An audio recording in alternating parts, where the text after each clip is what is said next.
क्योंकि उत्तर प्रदेश की भाजपा सरकार सभी मुद्दों पर पूरी तरीके से फ्लॉप हो चुकी है।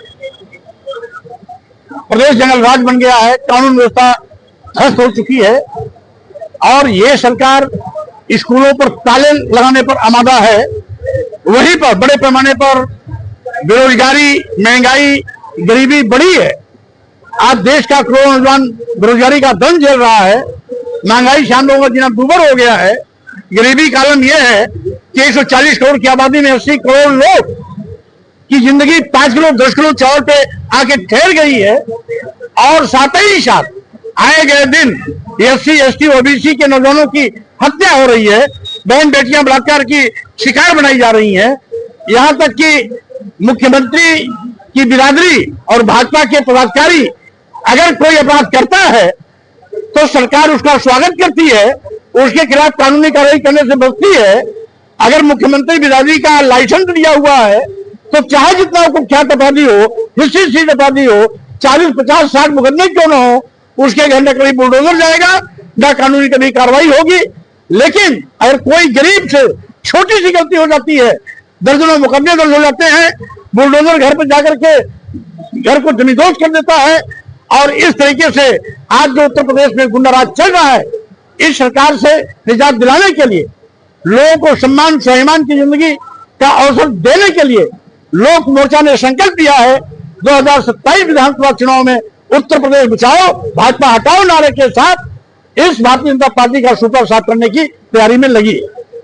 धर्म परिवर्तन को लेकर इस समय काफी चल रहा है,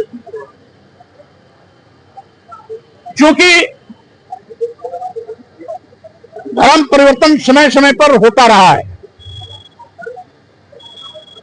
बहुत पुराना सनातन धर्म यहाँ का बौद्ध धर्म है, जैन धर्म है।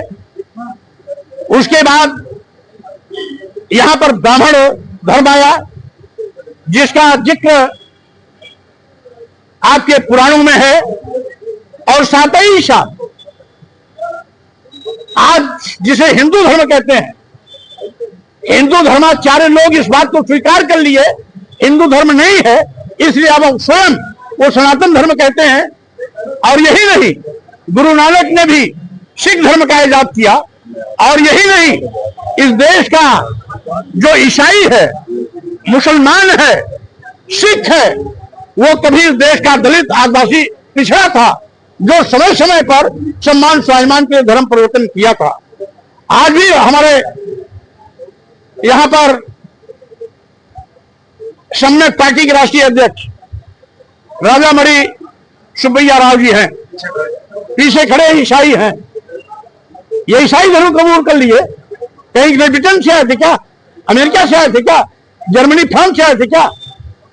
ये भी SC ST OBC समाज के थे, जो जात पात छुआछूत ऊंच नीच भेदभाव के बिना पर हमेशा इनके साथ स्वतंत्र व्यवहार होता रहा।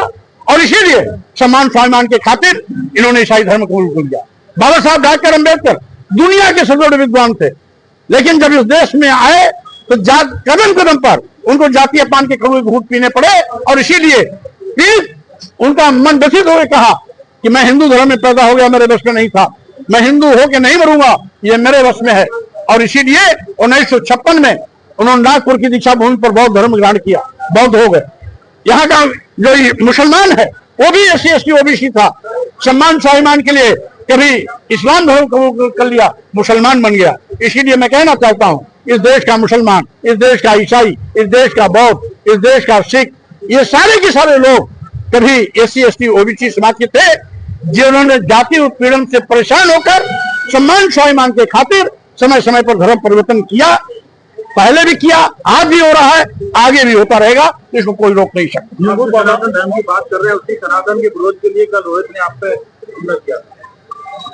सनातन शब्द का अर्थ जो नहीं जानता वो सनातन की बात करेगा। ये सनातन कहने वाले लोगों को ये भी नहीं पता ये सनातन शब्द आया कहां से।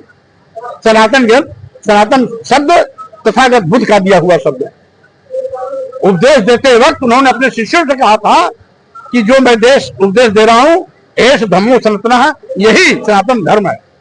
इसलिए जो सनातन का अर्थ ही समझेगा वो सनातन का तोता की तरह रटता रहे, वो क्या उसकी रक्षा के लिए आगे आएगा। स्वामी प्रसाद मौर्य हमेशा सबका सम्मान करने में विश्वास करते हैं और वो उसका आरोप बेसिर पैर का है। ऐसे गुंडे, माफिया, अपराधी, अराजक तत्व जो भाजपा सरकार में फल फूल रहे हैं, जब भी यहां सरकार बदलेगी, भाजपा की विदाई होगी, तो ऐसे लोग भी जेल की सलाखों में होंगे, सड़कों पर नहीं दिखाई पड़ेंगे।